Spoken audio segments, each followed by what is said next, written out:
Yo, what's up mga katropa? Oh yeah, bigla ang gising to mga tropa, no? Yung araw to mga katropa, kasama ko po pala yung aking anak at maganda kong asawa. Oh yeah! Magpapaalam nun sa tropa kasi hindi siya makasama ngayon sa papuntahan natin mga tropa. Kaya ayun, pakinggan natin kung ano ang kwento, kung bakit hindi siya makasama ngayong araw na to. Sa kadiukaban karon kay nakoy duty. Amping. At yun na nga mga kasama, no? Malungkot na balita pero tuloy pa rin kung saan tayo papunta. Kasama ko naman yung aking anak. Uy, mapakis-kis pa. At yun na nga mga tropa, no? Kung natataka kayo bakit ako nagtatagalog ngayon mga tropa, first time ko magtagalog mag voice over kasi yung papuntahan natin ng mga tropa ay bigla ang reunion. Yun, kumbaga first time in history namin magkapamilya na magkita-kita ngayong araw na to, araw ng linggo. At yun na nga mga tropa, no? At yun ang dahilan mga tropa kung bakit tayo nagtatagalog mga tropa. Alam nyo kung bakit? Kasi yung mga pinsan ko mga tropa ay isang Muslim. Yun ang dahilan mga tropa. Kaya sinabihan ako ng isa kong pinsan, tol, kung mag-voice over ka, huwag kang magbisaya kasi hindi nila maintindihan. At yun na nga, nabulol-bulol pa nga ako ngayon sa pag-voice over yun mga tol. At yun na nga minsan, naisip kong kunin niya aking duyan, kaya hinapit ko sa aking pinagtrabahoan. Oh yeah! Nung nakita ko yung duyan, wala na akong ibig sabihin, hindi, kinagat ko na. Nung nakuha ko ng duyan, wala na akong ginawa kundi lumakad na lumakad. Sabi ng anak ko, "Hi, kumusta mga gwapings?" At yun na mga tol, no? Pagpunta ko sa bahay, pansit kanto na lang ang kinain kasi wala akong sinaing. Ayun, si Lupin. Diyos ko Lord. At yung tiningnan ko yung tanawin, kahit hindi ako si Kuya Kim, pagtingin ko ay maganda pa rin, parang ikaw. At yun na nga mga tol, tamang base na ko, kahit butas yung short ko, tuloy-tuloy pa rin tayo. Ayun, 2-piece. At yun na nga mga tol, tamang front cam lang tayo, patingin-tingin ta sa ating mukha. Uy, sino ka dyan? Uy, sino ka dyan?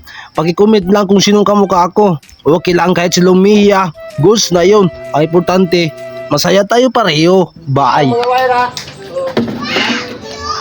At yun na nga mga tol, tamang purmahan lang. Parang stuntman lang naman eh. Coco Martin.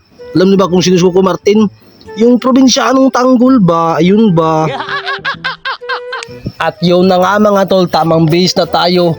Wala na tayong hinihintay pa, dire-diretso na tayo kasi alam natin yung pamangkin natin, yung mga tsuway natin, mga pinsan natin, yung mga tate natin, naghihintay na doon sa libugaan nun. Kaya ano pa hinintay ng mga tol? Yun lang naman yung gagamitin natin, yung Aerox RS125. At yun na nga mga tol, pagdating ko dito, tamang gwadya lang muna ako dito kasi inatangan ko yung mga kasama ko, baka lumagpas la dito. Alam nyo ba kung saan beach tayo mga tol? Tingnan nila mga tol. Welcome to Cabana Beach Resort naman tayo. Kaya kung sino ka dyan, umapas ka na para makasama ka namin. Ayun, malapit lang naman ito sa lugar namin. Kaya dito kami nakatoka mga tol. Kaya sana pagdating nila dito, makita nila ako dito na parang poste. Sana all. At nung may nakita ako dito, pinuntahan ko kasi sobrang init, naaawa ko sa hayop na to. Kaya wala na akong pinuntahan, kundi puntahan siya. Pagtingin ko, parang litson kabayo. Kawawang kabayo. Yung likod niya, wala na. Pinaksit na ng mga tao. At yun na nga nangyari. Nagsidatingan na aking mga pinsan mula sa North Cotabato at South Cotabato. Ito na lang yung mga service nila. Nabulol-bulol na ako magtagalog. Pinipilit ko magtagalog para makaintindi sila. At ganito na ang nangyari. At ito na ang sitwasyon. Kung gaano kami karami. Ay yun, tingnan natin. Yun, welcome to Gyapal Family First Reunion August 25, 2014. Ay, 2024 pala. At yun na nga mga tol, tamang tambay lang tayo dito at nakaduyan na tayo. At pakinggan nyo mga tol kung ano kami magsalita. Ha? Nakalang ka man. Mataw, bego.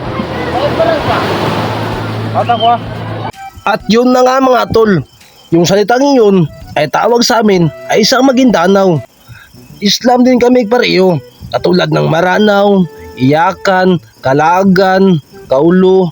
Maraming klaseng Muslim mga tol. Pero isa kami sa mga Maguindanao. Shoutout sa mga Maguindanao dyan. Dyan banda sa Port, Pikit. Shoutout sa inyo mga tol.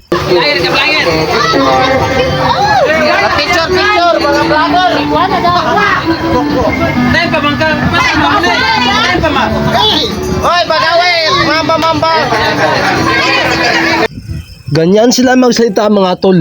Alam kong wala kayo naintindihan. Kaya ang ginawa ko, tamang chill lang. Sama ko pala ngayon si Earl. Alam kong kilala nyo to. Yung sikat na vlogger walang iba kundi si Boy Banat ng Davao. Yun. Pag ganitong galawan, hindi ba mawala ang kantahan? Siyempre matik na yan.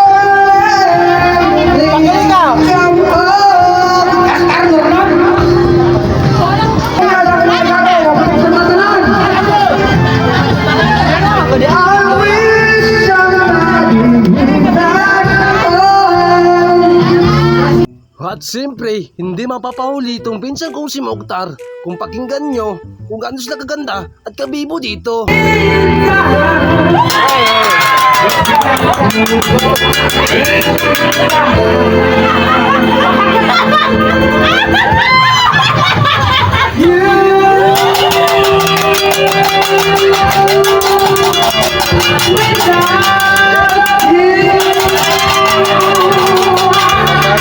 At siyempre, hindi mapapahuli ang pambansang sayaw kundi ang Bodots.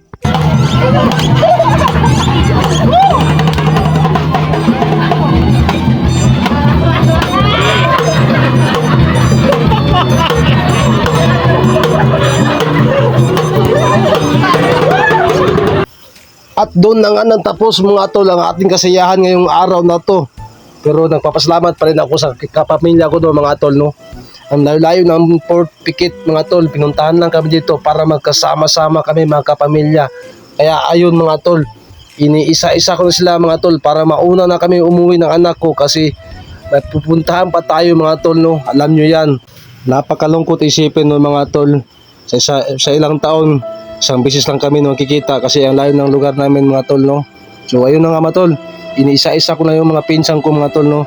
Sana sa susunod na kabanata ay mangyayari pa yung ganitong kasiyahan natin mga tol. Taga-Tagum. Hasta dia sa Pikit. Na nami diri sa Tagum. Mabay ko. Last part, hindi ko pa sa video. Mabay ko. Sabay. Siya utaman sa story mo. No. Utaman. Assalam. Alhamdulillah. Insyaallah. Tagalog ko mabusubir ha. Sige. Ha. Bakal ka kung sige wata.